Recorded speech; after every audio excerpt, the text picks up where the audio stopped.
चलो बच्चों, आज हम लोग का नेक्स्ट टॉपिक है 10.3 का रिफ्रैक्शन ऑफ अ लाइट।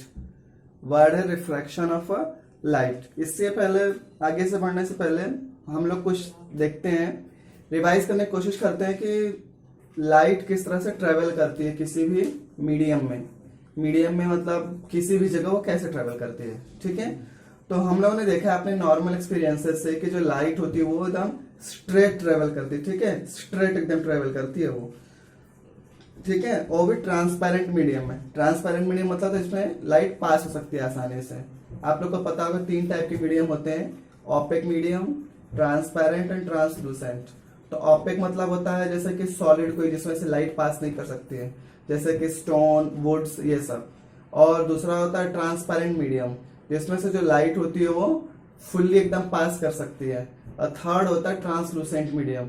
तो ट्रांसलूसेंट मीडियम में लाइट एक तरफ से तो पास कर सकती है बट दूसरे तरफ से वो पास नहीं कर सकती है। ठीक है, उसको हम बोलते हैं ट्रांसलूसेंट। तो हम लोग यहाँ पे बात करते हैं ट्रांसपेरेंट मीडियम, जिसमें लाइट इजिली पास कर जाती है।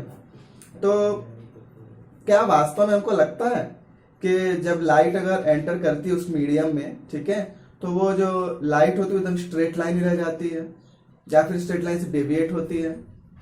हमको ये पता भी है।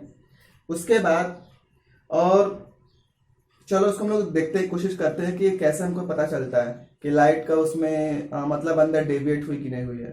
आप लोगों ने कॉमन एक्सपीरियंसेस देखे हुए हैं कि अगर कोई टैंक देखो तुम लोग, जैसे घरों में जो हमारे सिंटेक्स के टैंक होते हैं या फिर कोई भी सीमेंट के टैंक, उसमें अगर पानी भरा हो, ठीक है, तो जब भी अगर हम लोग पास में जाएंगे और उसका अगर बॉटम देखेंगे, ठीक है, तो बॉटम हमको उभरा हुआ दिखाई देगा। मतलब ऐसे दिखाई देगा जैसे बहुत करीब है, तुम्हारे हाथों से उसको टच कर लोगे। बट जैसे अगर कभी तुम अगर हाथ डाल के टच करना चाहते हो तो बहुत अंदर तक दिखाई देता है, डीप दिखाई देता है वो। ठीक है, उसी तरह से अगर कभी हम लोग उसका देखें, क्या बोलते हैं कि कोई भी एक प्रिंटेड लेटर है, प्रिंटेड लेटर मतलब कोई भी कॉपी किताब है, अगर हम उस पर इतनी मोटी ग्लास, ग्लास मतलब कांच, अगर हम लोग उस पर ग्लास स्लैब को रख दें और उससे अगर देखेंगे तो लेटर हमको उभरे हुए दिखाई देते हैं। इवन आप लोग नॉर्मल एक्सपीरियंस उससे देख सकते हो स्केल से। अगर कोई भी स्केल अगर अच्छी मोटी वाले हैं, ठीक है, कांच या प्लास्टिक के स्केल, अगर उससे अगर हम लोग कोई भी लेटर देखने की कोशिश करते हैं तो हमको बड़ा दिखाई देता है। ठीक है, और थर्ड इस एग्जांपल है लेमन का। अगर हम लोग नींबू को क्या करें, पानी के अंदर या फिर कोई ग्लास के बॉक्स के अंदर उसको हम लोग रख दें, ठीक है, और फिर उसको हम लोग ऊपर से देखने की कोशिश करें तो हमको वो नींबू लार्ज इन साइज दिखाई देगा, थोड़ी बड़ी साइज में दिखाई देगा। तो इस सबसे हमको पता चलता है कि जो लाइट होती है वो मीडियम के अंदर, ठीक है, अलग अलग मीडियम के अंदर वो अलग अलग तरीके से ट्रेवल करती है। ठीक है, और ये किस बात पे डिपेंड करता है? उस मीडियम पे डिपेंड करता है कि मीडियम हमारा कैसा है। जैसे कि अगर तुम ये अभी जो हमने नींबू का सोचा था, अगर इसको हम लोग कैरोसिन में रख के देखें क्लियरली अगर, तो हमको अलग अलग मीडियम के लिए, मीन्स अलग अलग मटेरियल वाले मीडियम के लिए हमको अलग अलग तरीके से उसकी इमेज दिखाई देगी। हो सकता है किसी में बड़ी इमेज दिखाई दे, किसी में थोड़ी सी छोटी इमेज दिखाई दे। ठीक है, ये किस बात पे डिपेंड करता है? उसके मीडियम पे डिपेंड करता है। एक एग्जांपल के तौर पे आप लोगों ने वो सिक्के का देखा, कॉइन का। अगर कॉइन को अगर एक बाउल ले लो, अगर बाउल में पानी भरा हुआ है, उसमें अगर आप लोग सिक्के को डाल दो, ठीक है, तो आप लोग देखोगे सिक्का हमको उभरा हुआ दिखाई देगा। फिर उसमें थोड़ा और पानी डाल दो, तो जैसे तुम और पानी डाल दोगे तो तुमको और ऊपर तक दिखाई देगा। ठीक है, तो इस तरह से हमको ये हमारे डेली एक्सपीरियंसेस हैं, इसमें हमको ये पता चलता है कि लाइट जो होती है अलग अलग मीडियम में वो अलग अलग तरीके से ट्रेवल करती है। ठीक है, चलो अब हम लोग देखते हैं कि ग्लास स्लैब के थ्रू रिफ्लेक्शन कैसा होता है। सबसे कॉमन एग्जांपल है ग्लास स्लैब का। ग्लास स्लैब का एक्सपेरिमेंट हम लोग करते हैं। ठीक है, चलो चलो बच्चों, ये हमारा देखो ये ग्लास स्लैब है। ठीक है, हमने आपको इसका टॉप व्यू दिखाया, मतलब ऊपर की तरफ का साइड हमको दिखाया हुआ है। ठीक है, यहाँ पे हम लोगों ने 2 नेल्स लगाए हैं, नेल्स मतलब कील लगाई है 2 ऐसे। ठीक है, ई और एफ पॉइंट। ठीक है, और यहाँ से एक लाइट जो है ई एफ ई ओ जो लाइट है वो इंसिडेंट हो रही है इस ग्लास स्लैब के ऊपर। फिर वहां से ओ डैश, सॉरी ये ओ डैश है, ये ओ डैश जो लाइन है इसको हम बोलते हैं रिफ्रैक्टेड। क्या बोलते हैं हम लोग इसको? रिफ्रैक्टेड। आप लोग कुछ पॉइंट्स नोट कर लेना। ई ओ हमारा क्या है, यहाँ पे इंसिडेंट है, ओके, और ओ डैश यहाँ पे हमारा क्या है, रिफ्रैक्टेड है। ठीक है, ये रे है। ठीक है, और वैसे ही हमारा यहाँ पे ओ डैश एच, ये क्या है, ये हमारा इमरजेंट है। क्या है ये, इमरजेंट, ठीक है, इसको हम लोग इमरजेंट रे भी बोलते हैं, ठीक है। अब हमको पहले की मैंने ईओ है इंसिडेंट, ओ डैश है रिफ्लेक्टेड, और ओ डैश एच क्या है, इमरजेंट रे है। तो आप लोग देखो, जैसे कोई लाइट रे ईओ हमारी इंसिडेंट होती है, इंसिडेंट मतलब फॉल होती है इस ग्लास स्लैब के ऊपर, तो यहाँ पे नॉर्मल के थ्रू देखो, नॉर्मल के साइड में, मतलब इस साइड में देखो आप लोग, ये लाइट, ये जो रे है ये इस साइड में, इसके नॉर्मल के साइड में बेंड हो गई है, ठीक है। तो जैसे ये नॉर्मल के साइड में बेंड होती है, तो आप लोग देखो एक्चुअली तो ईओ हमारा इस तरह से ट्रेवल करना चाहिए, एकदम स्ट्रेट लाइन ट्रेवल करना चाहिए। ईओ हमारा कैसे ट्रेवल करना चाहिए, स्ट्रेट लाइन में ट्रेवल कर रहा है, बट ऐसा नहीं हो रहा है। वो लाइट की स्पीड क्या हो रही है कि जैसे ही मीडियम में एंटर होती है तो वो चेंज हो जाती है, तो जैसे चेंज होते है तो उसका नया पाथ ये बन जाता है, ये, ठीक है। तो उसने जितनी ही मात्रा में इधर इतना बेंड हुई है, वो इतनी ही मात्रा में इधर भी ऐसे पैरेलल जाती है, ठीक है। तो देखो यहाँ पे हमारा डेविएशन कितना हुआ है, एल, मतलब जैसे ये लाइन हमारा ओ से लेके ओ डैश पे आती है, तो वहां ओ डैश के पास से फिर अगेन देखो, ये नॉर्मल के पास थी यहाँ तक, तो बट यहाँ से नॉर्मल से तो दूर जा रही है लाइट, तो यहाँ पे नॉर्मल से क्या हो रही है, दूर जा रही है लाइट।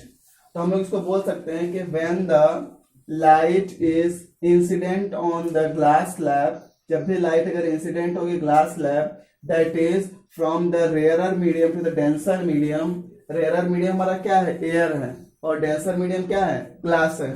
तो जैसे ये इसमें अगर एंटर होगी तो उसके बाद लाइट अपनी पोजीशन चेंज कर देगी, ठीक है। उसका जो एक्चुअल पाथ होना चाहिए उससे डेविएट होकर दूसरी पाथ पे ट्रेवल कर देगी। तो दोनों के बीच में डेविएशन कितना, ये एल इतना है, कितना, ये एल जो हमको लिखा हुआ है, ठीक है।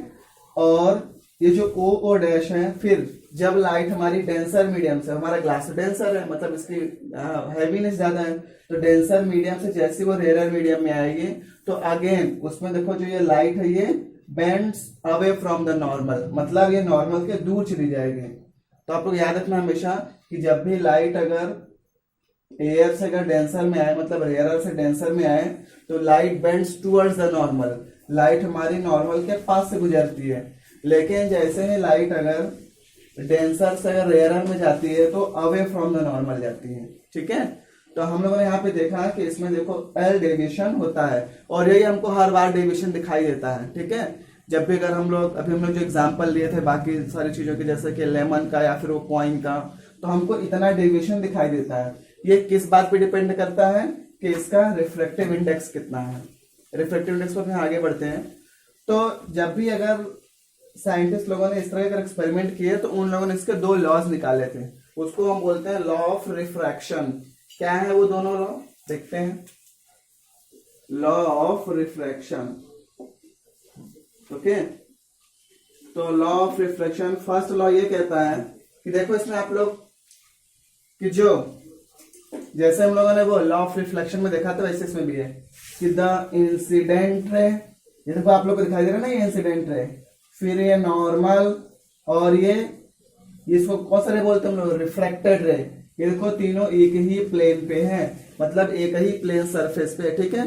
जैसे इसी पे नॉर्मल भी है, इसी पे इंसिडेंट रे भी है, और इसी पे हमारा क्या है, रिफ्लेक्टेड रे भी है, ठीक है। तो हम लोग यहाँ पे क्या लिख सकते हैं, आपको बुक में लिखा हुआ है, मैं रीड करके बता देता हूँ कि the incident ray, the reflected ray and the normal to the interface of the true transparent medium at the point of incidence, मतलब यहाँ पे पॉइंट ऑफ इंसिडेंस पे, all lie in the same plane, सभी same plane पे lie करते हैं। और इसका सेकेंड है, सबसे अच्छा है क्या, कि the ratio of the angle of incidence, ध्यान सुनना, the ratio of angle of incidence to the angle of refraction, मतलब एंगल ऑफ इंसिडेंस और एंगल ऑफ रिफ्लेक्शन का साइन निकाल रहे हम लोग, ठीक है।